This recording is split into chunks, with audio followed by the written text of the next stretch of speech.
Obviously, my side of the card is better. Oh, It's IHS for I no. hate shopping, and EdgePlay Circus is better. This side of the card is better. What are you talking about? This has always been the better side.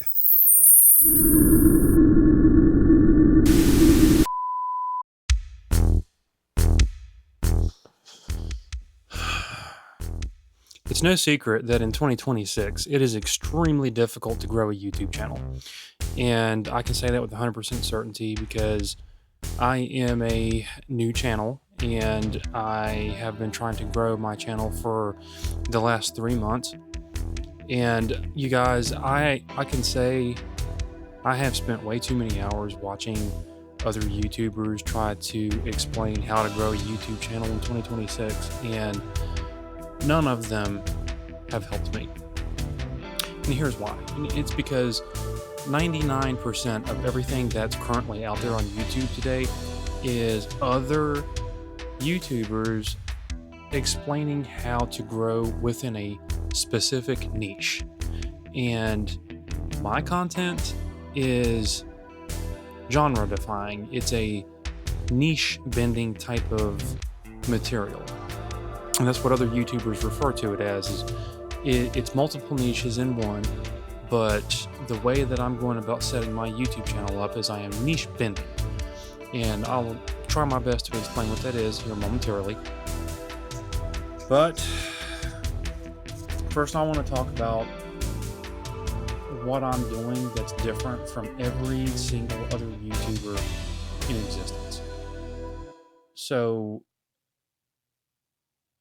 I started my channel as I Hate Shopping, IHS, and I create YouTube videos on that portion of my channel for people who can't stand retail shopping, or they hate going to the grocery store after they get off work because they would rather be spending their time doing something else. And I have videos catering to people who either don't like shopping or they want to get out there and do something else with their life outside of shopping in general, or outside of even working and building a business and things like that. So already on that side of things, I had multiple niches going into this YouTube channel. But then I had other ideas. I wanted to create entertainment. So I am running a business outside of my YouTube channel, and I've been running that business longer than I've had the channel. And I decided to start the channel for the purpose of advertising for my business. But I realized that I could create entertaining content for everybody under I Hate Shopping, and I could create more. So I started a series called EdgePlay Circus, and that became an entire half of my YouTube channel that is scaled larger than the IHS side unintentionally, but I'm rolling with that. So my circus content is multiple niches. It is horror, comedy, storytelling, deep lore, and nostalgia. So it has multiple entry points for different age groups and different audience types altogether. And here's why. When you were younger, and let's say you're in your 30s or your 20s, you may have went to a circus as a child, and you went with your parents. But your parents probably went to circuses when they were younger, and they have nostalgia when they visit a circus today.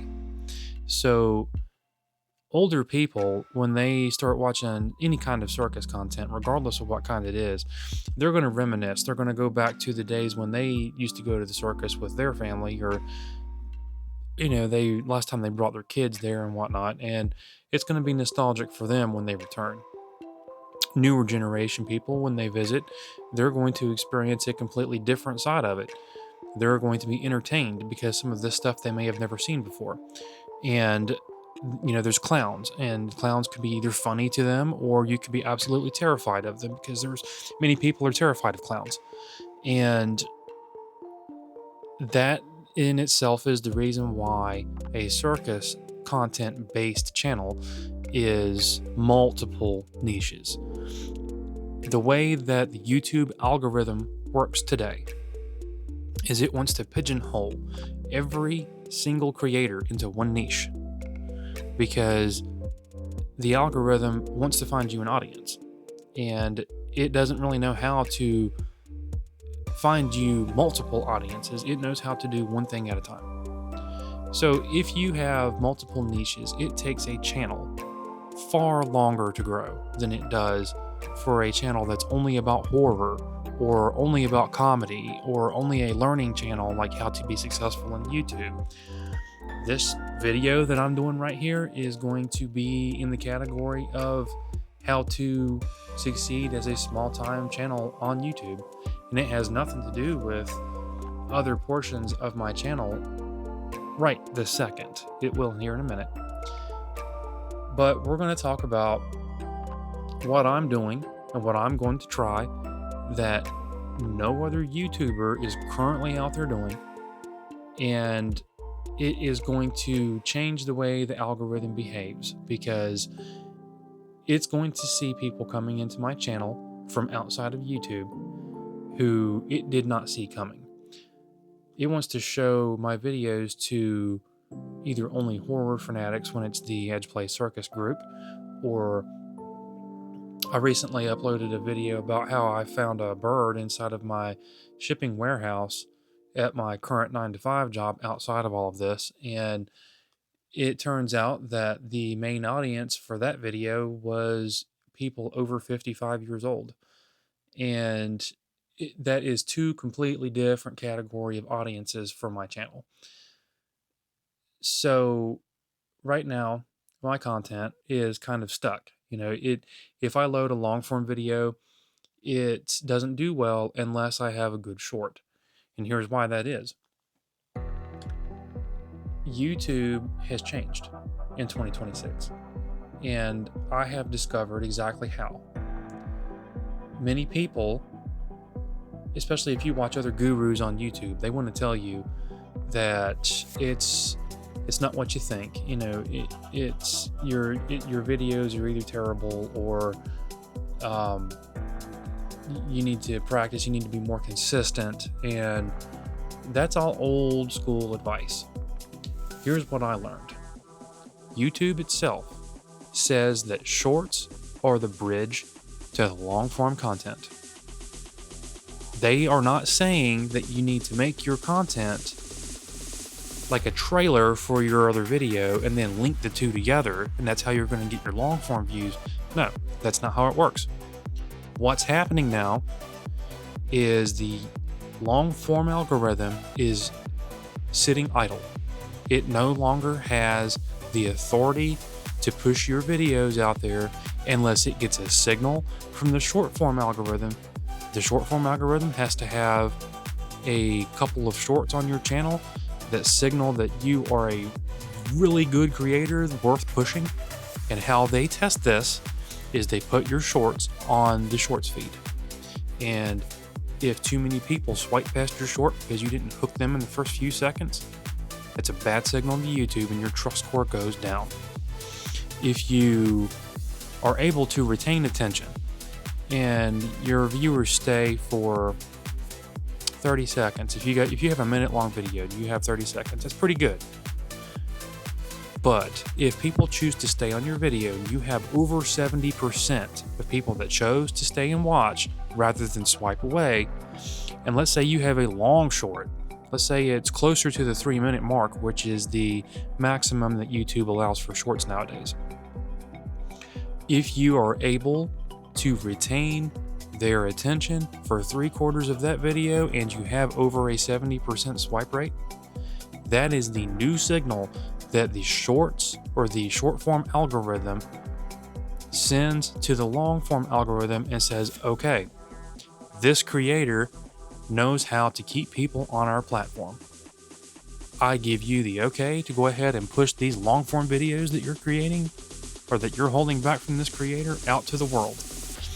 The reason why they've changed into doing it this way it's common sense if you really think about it. It used to be that if you had 100 subscribers and you posted a long form video, then all 100 of those subscribers were going to get notified that you have a video out there, and potentially you could get instantly 100 views. And that could be said the same for if you had 100,000 subscribers.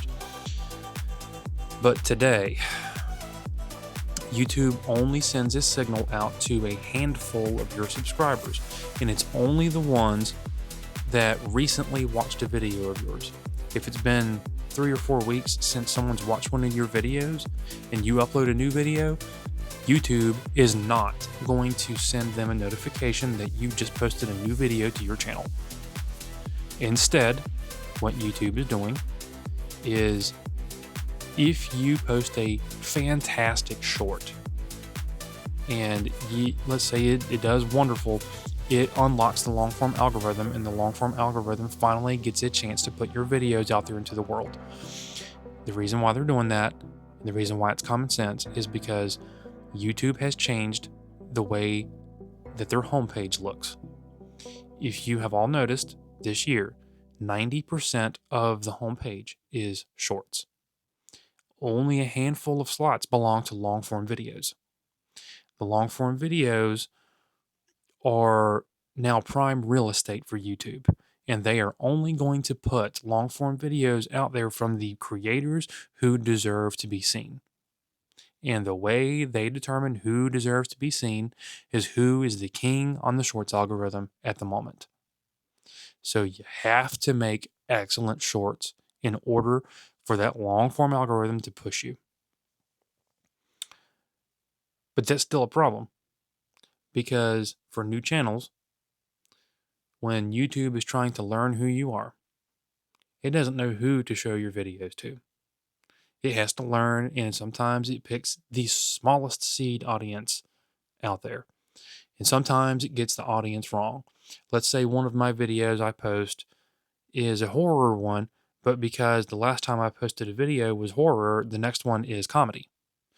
The comedy video might be shown to only horror fans, and my short that was the comedy might not do so good. So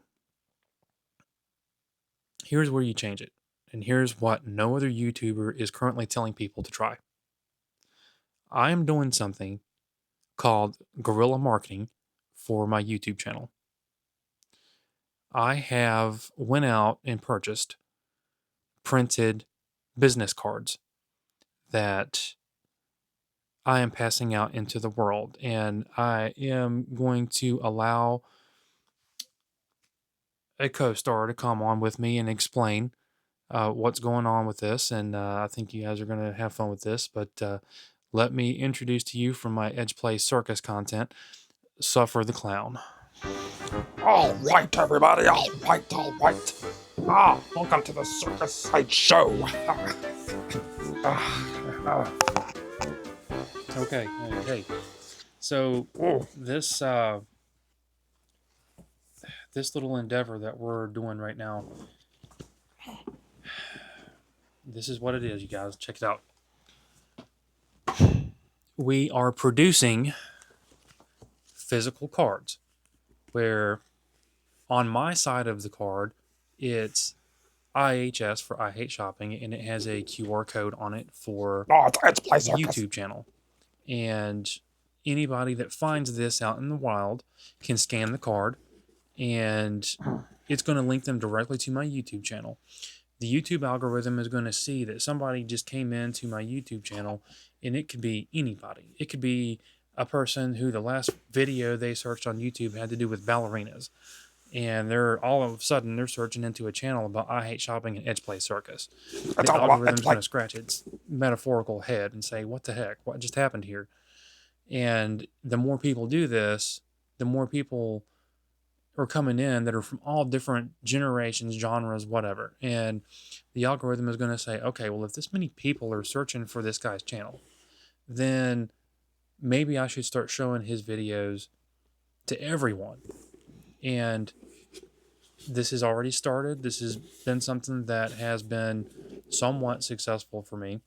So some of my shorts started taking off and getting more views now because I've noticed that it is starting to spread across multiple age groups and different genres of people who like different things. And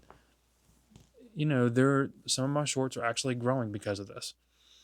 Um, Obviously, my side of the card is better. It's IHS for I hate shopping. And, No. EdgePlay Circus is better. This side of the card is better. What are you talking about? It has always been the better side. well, yeah, hey, just because you have a cool side of the card, I'll give you credit. This card on the EdgePlay Circus side, it looks pretty good. It looks better. But my side pops more. No, this one looks better. This one is always better. It even has this store on it. How could you say that? IHS is better. Okay. Hey, don't forget, I created you. I might be mortal, but I created you. I wrote you into existence. So just keep that in mind. Mortals.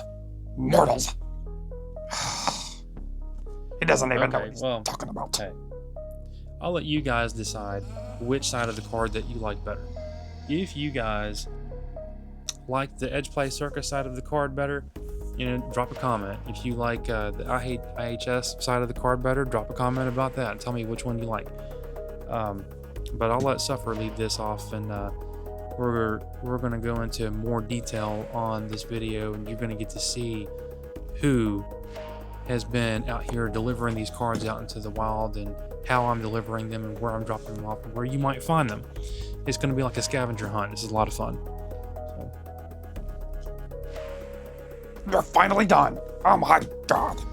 Alright. I didn't think you were ever gonna shut up. God. Look at this. This side of the card is obviously better. Look. Oh, it's got that Ferris wheel and everything. It's the circus, for crying out loud. Listen. The circus is mine. You might have brought it into existence, but it is mine. I will outlive any mortal. Stay tuned. After the scene of this video ends, we're going out into the world to deliver these cards. You're going to see exactly where you might find these. It could be in a cereal box. It could be your mailbox. It could be a drink. Oh, I'm not going to put it in a drink, but it could be a case of drinks. You never know where you're going to find it. If you find one of these, leave a comment. Let us know that you found one. This is your ticket to the circus. You never know where you're going to find one of these cards at.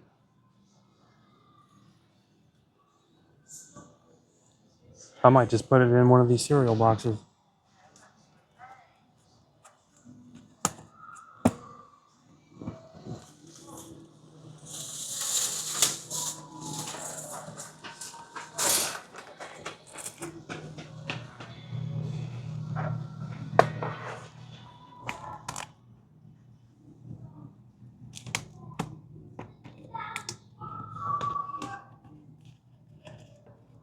You never know where you're going to find one of these cards.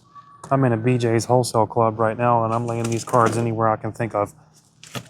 Yes, I really stuck my business card on this BJ's tally robot going around checking inventory.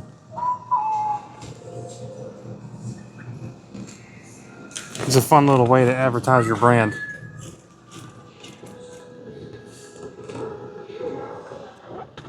So another thing I'm going to start doing is not just stores, I'm also dropping these cards off at gas stations.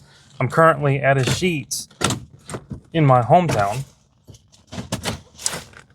What I'm going to start doing is leaving these business cards in the card slots so that people have to acknowledge them.